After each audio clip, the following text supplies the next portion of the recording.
Apa yang Anda lakukan jika pekerjaan Anda sehari-hari adalah menggali rumah masa depan bagi orang lain, tapi bagi Anda sendiri lupa bahwa Anda juga akan tinggal di sana?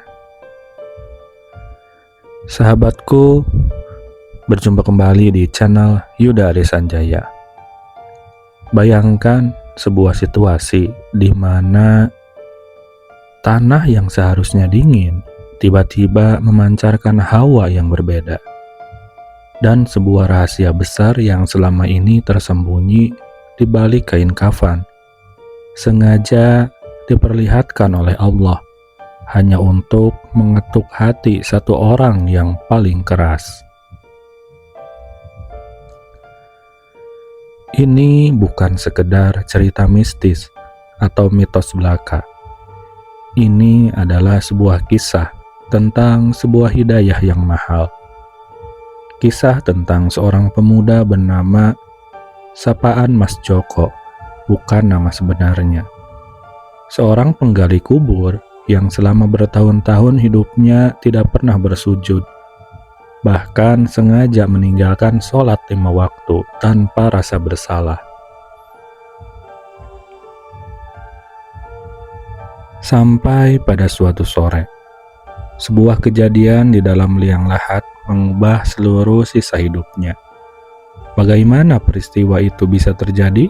Dan apa sebenarnya yang dilihat oleh mata kepalanya sendiri, sehingga membuatnya menangis histeris dan langsung bersujud di atas tanah makam?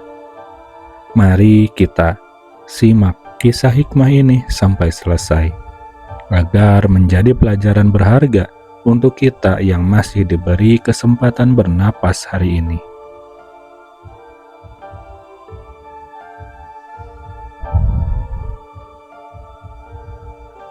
Kita mulai kisah ini dari profil Mas Joko. Di usianya yang masih kepala 3, Joko dikenal sebagai pria yang kuat fisiknya. Pekerjaannya sebagai penggali kubur di sebuah pemakaman umum di daerahnya membuatnya sangat akrab dengan kematian. Setiap kali ada warga yang meninggal, Joko adalah orang pertama yang dihubungi untuk mempersiapkan liang lahat. Bagi Joko, awalnya pekerjaan ini hanyalah profesi biasa untuk menyambung hidup. Namun ironisnya, kedekatan Joko dengan area pemakaman justru membuat hatinya mati rasa. Dia melihat puluhan bahkan ratusan jenazah dimasukkan ke dalam tanah. Tapi hal itu tidak sedikit pun menggetarkan hatinya. Lebih dari itu, Joko memiliki satu kelalaian besar. Dia tidak pernah sholat. Ketika azan berkumandang dari masjid di dekat pemakaman, Joko seringkali tetap asik mengayunkan cangkulnya atau sekedar merokok di bawah pohon kamboja, menunggu ambulan jenazah datang. Rekan-rekan sesama penggali kubur sering mengingatkannya. Mereka bilang, "Jok, kita ini kerjanya dekat dengan rumah masa depan. Minimal jangan tinggalin sholat lah." Tapi Joko selalu menjawab dengan nada meremehkan, "Halah, urusan surga dan neraka itu nanti. Yang penting kerjaan selesai, dapat duit, udah itu aja." Dia merasa tubuhnya sehat, tenaganya kuat, dan kematian rasanya masih sangat jauh dari dirinya. Joko lupa bahwa ajal tidak pernah melihat kalender, dan hidayah bisa datang dengan cara yang sama sekali tidak pernah ia duga.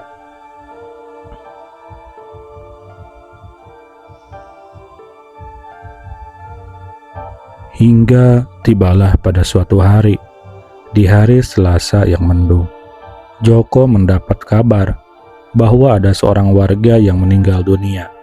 Warga tersebut adalah seorang pria paruh baya yang selama hidupnya dikenal biasa-biasa saja di masyarakat, tidak terlalu menonjol. Joko pun bergegas pergi ke pemakaman sendirian untuk mulai menggali. Karena rekannya yang lain sedang ada urusan, tanah pemakaman hari itu terasa agak keras dari biasanya. Namun dengan kekuatan fisiknya, Joko berhasil menyelesaikan galian tersebut tepat sebelum waktu asar. Ketika liang lahat sudah selesai digali, sesuai ukuran standar, Joko melompat turun ke dalam lubang berukuran 2 kali 1 meter tersebut untuk merapikan bagian dasarnya, serta membuat liang landak tempat di mana jenazah nanti diletakkan. Namun, tepat saat azan asar berkumandang, dari pengeras suara di masjid, Joko merasakan sesuatu yang aneh. Suasana di dalam liang lahat itu mendadak berubah. Udara yang tadinya sejuk karena angin sore, tiba-tiba berubah menjadi sangat pengap dan terasa panas yang luar biasa. Keringat Joko bercucuran deras tak seperti biasanya. Joko sempat berpikir, ini mungkin karena cuaca mendung kali di luar. Dia mencoba mengabaikan rasa tidak nyaman itu dan melanjutkan pekerjaannya. Namun, hal luar biasa berikutnya terjadi saat dia mulai meraba dinding tanah.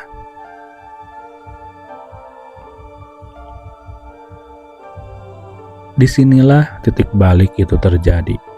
Ketika Joko sedang merapikan sudut liang lahat, tiba-tiba tanah di bagian depan tempat kepala jenazah nanti bersandar runtuh sedikit. Bukan runtuh biasa. Dari balik runtuhan tanah itu, Joko mencium aroma yang sangat menusuk. Bukan aroma busuk, melainkan aroma yang asing, dan membuat hatinya seketika dilingkupi rasa takut yang amat sangat. Sebuah perasaan yang belum pernah dia rasakan selama bertahun-tahun menjadi penggali kubur.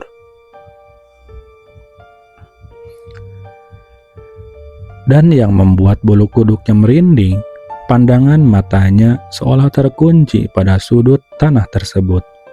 Joko melihat tanah di dalam liang lahat itu bergerak, seolah bergetar dan menyempit secara perlahan, memberikan sebuah visualisasi nyata di depan matanya, betapa sempit dan sunyinya tempat itu jika tidak ada amal soleh yang menemani. Di saat yang bersamaan, telinga Joko seperti mendengar dengungan yang sangat jelas. Dengungan itu tidak berupa suara manusia, melainkan getaran yang seolah-olah menegur langsung ke dalam jiwanya. "Wahai manusia yang lalai, berapa lama lagi kamu akan mengabaikan penciptamu?" Detik itu juga, seluruh kesombongan Joko runtuh. Tubuhnya yang kekar mendadak lemas tak bertenaga. Lututnya gemetar hebat. Dia memandang ke atas, ke arah langit dari dalam lubang kubur, dan menyadari betapa kecil dan tidak berdayanya dia di hadapan Allah Subhanahu wa Ta'ala.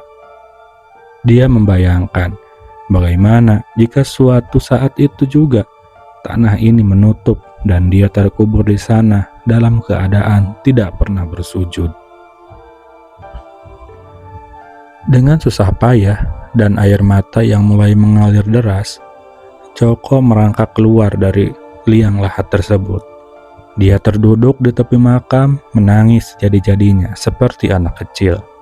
Dia menyadari ini adalah peringatan langsung dari Allah. Hati yang selama ini membatu seketika dilembutkan oleh rasa takut dan rindu akan ampunannya.